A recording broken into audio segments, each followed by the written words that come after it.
Welcome to LabMIS.com and the lab video series on Cisco ISE 3.0. This is Mehta, your instructor for this video series. For a complete list of our ISE video, you can visit our website under the security section. There you can also sign up for our newsletters to receive the latest video updates.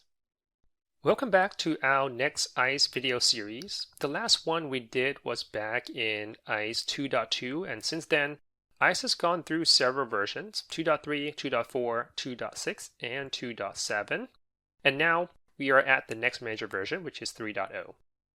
To be honest, if you look at features released in these past versions, most of them are feature enhancements and bug fixes, and there hasn't really been anything as far as ISE feature offerings or the changes in the GUI. And the policy set page change in 2.3 was still probably one that made the most impact. And maybe the licensing change in 2.4 as well, that may have caused some of your ISE to display license warning if you did not take care of it after the upgrade. That said, what we are going to do in this series is still going through ISE core functionalities, focusing on features that tends to get implemented the most in real life. So if you are new to ISE, we will go through the setup from scratch. Then anything that gets introduced in the version 3.0 that is worth mentioning, we will cover that throughout the video series. If you watch our ISE 2.2, you may ask how this series will be any different from that series other than the fact that we are running 3.0, which obviously has the new policy set layout and the new GUI. I figured that it will make the series a little bit more interesting by, one, because Cisco Software Defined Access is gaining popularity, our ISE implementation in this video series will be in the context of Cisco SDA. That means that our ISE will be integrated with Cisco DNAC, and the network we will perform our testing on is the SDA Fabric. Although I must warn you, because this is not a video series on SDA, any features that are heavily covered as part of the SDA, such as TrustSec, will not be part of this video series, and we will try to keep the configuration on DNAC to the minimum. For those that do not run SDA, don't worry, because the content will be very much applicable to you guys as well. And number two, when we get to the wireless section of this video series, we will be using the Cisco 9800 wireless LAN controller. As in the past video, we have been using the AirOS. So if you are still running AirOS, you might need to refer back to our old video series. Hopefully they give you some idea of what we are going to cover in this video series. Starting in this video, we will begin by discussing some basic concept of ISE that you need to know. We will then get into deployment options and sizing of ISE 3.0, so if you are new to ISE, you definitely want to pay attention to this video. Now let's get right into that.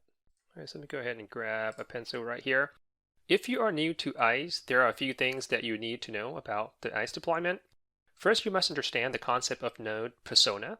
So persona defines the type of services that ISE nodes provides. And there are three mandatory node personas: the administration, the monitoring, and the policy service. The administrations is basically provides you with the GUI access to perform all of the ISE configuration and monitoring. You can have up to 2 of these in your deployment. Monitoring right here basically provides a log collection and report generation functionality. And because of that, you definitely want to make sure that you size the disk space properly for the monitoring node. And again, same as the admin node, you can have up to 2 of the monitoring node in your deployment. And the third one, which is the policy service node, and this is your Radius front end, which serves any client-facing web-based related function like Guest Portal. And this is basically what the network devices and clients will be interacting with. You can definitely have multiple of the PSN depending on your deployment type, whether it's from the load balancing or redundancy perspective. So you can actually have many of these. In addition to the 3 mandatory personas, there are also other optional services, which are listed on the right-hand side right here. The first one is PXGrid, and that is a platform for information sharing with other Cisco products or third-party devices, such as the endpoints and user identity SGT. Those are the type of information that can be shared through PXGrid. It can also be used to trigger device quarantine as well. So it's not only that it's being used for information sharing, but it can also accept triggered from an external system and perform action accordingly. Then we have the device admin, which is basically the TACACS service. I don't think that needs any explanation. I think we're all familiar with TACACS at this point, the AAA service for device lock-in for network devices.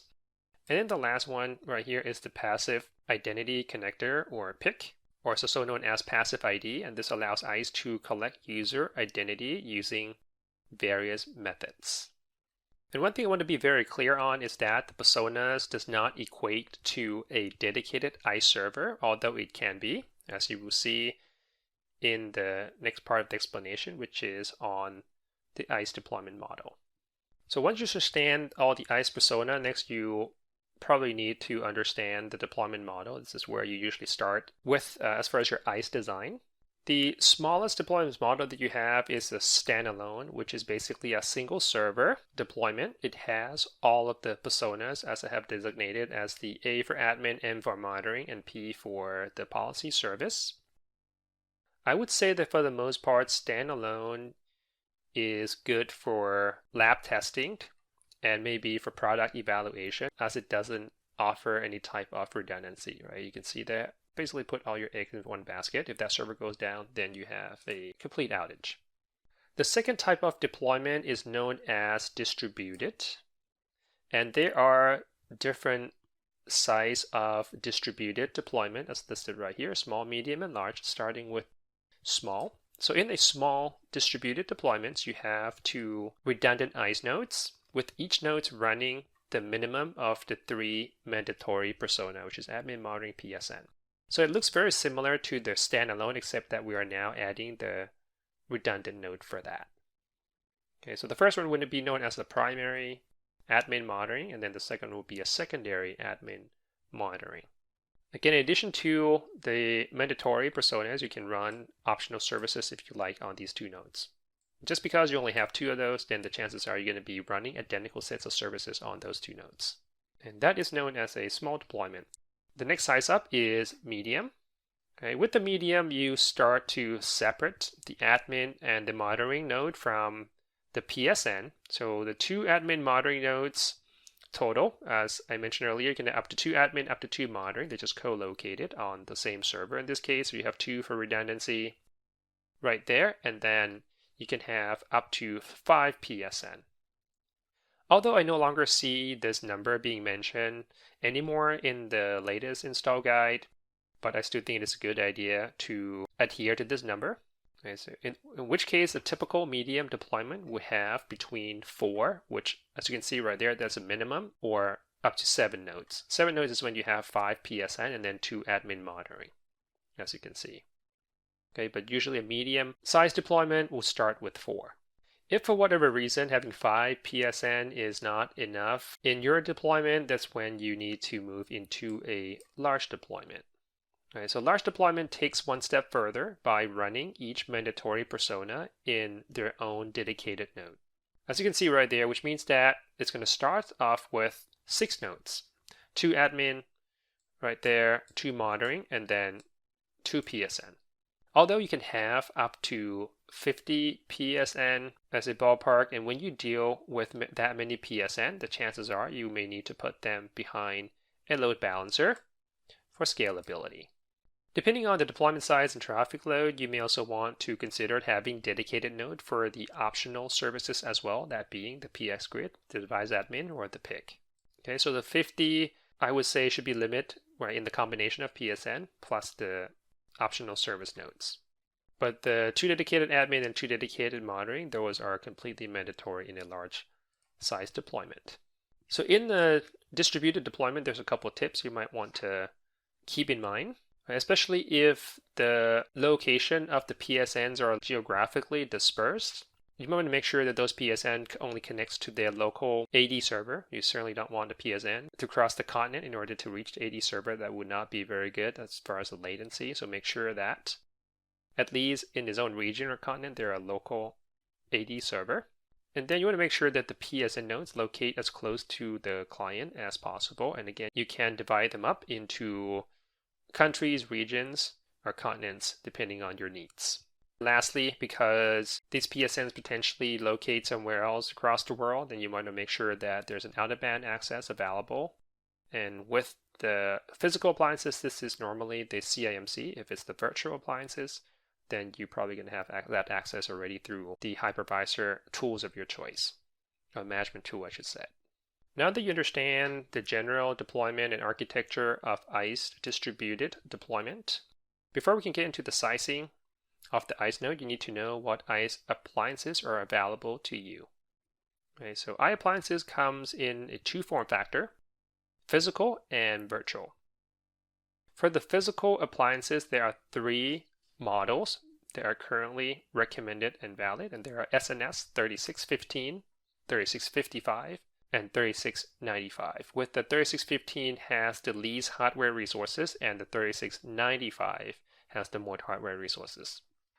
And actually, let me bring up a guide right here. This is the SNS 3600 series appliance hardware installation guide. You can see the three models listed right there with their corresponding available hardware. You can spend time reviewing this as well. If you have dealt with the previous generation, whether it's a 3500 or the 3400, you know that there used to be only two models, right? The one that ends with 15 and 95. If you compare the resources between them, you would see that the 3655 is actually more equivalent to the 3595 or the 3495. And the 3695 actually has much more resources. So if you have, whether it's a 3495 or 3595 today and need to add or upgrade, you're probably going to be looking at a 3655 as a replacement. For the virtual appliances, I support ESXi. Actually, let me switch over to another page right here, which is a VMware or which is a virtual machine requirement for the ICE 3.0 installation guide. Yep, it supports VMware, Linux KVM, and Microsoft Hyper-V for the private cloud. And new in ICE 3.0, it also supports VMware Cloud in AWS for the public cloud. When you deal with the VM, you need to make sure you match the hardware resources to any one of the three physical appliance models that we just mentioned. If you scroll down below looking at the VMware, in this case, for example, ESXi requirements, you can see these are the recommended CPU, memory, and hard disks, which we will be covering more extensively when we look at or actually perform VMware installation for ICE in the next video, but this is just for your reference. For VMware ESXi, Cisco actually made it easy for you by making the OVA file available. So you just need to pick one with the appropriate models and the disk space. As you can see right there, whether it's the 3615, 55, 95. All right, like I said, we will spend more time on this in the next video. Now, the next question as part of your ICE design would be, how many ICE nodes would you need in a deployment? And this is where we get into the sizing exercise. The first step is to size your entire deployment. And this determines by the maximum number of concurrent radio sessions you can support. And don't forget to account for some growth as well. So let me see if I can bring that up. Yep, under the same documentation, network deployment for Cisco ICE, there's a table that you can reference right here. Right, so first step, you want to look up and down this column and identify your upper limit of your maximum number of sessions. So for example, for a, let's say 50,000, let's say that your deployment plus some growth, right, would not exceed the 50,000, then your option would be, I wouldn't even look at the standalone anyway, because like I mentioned earlier, no redundancies. You're starting off with the 2 node. So you have an option of using a 3695, a pair of that to satisfy 50,000.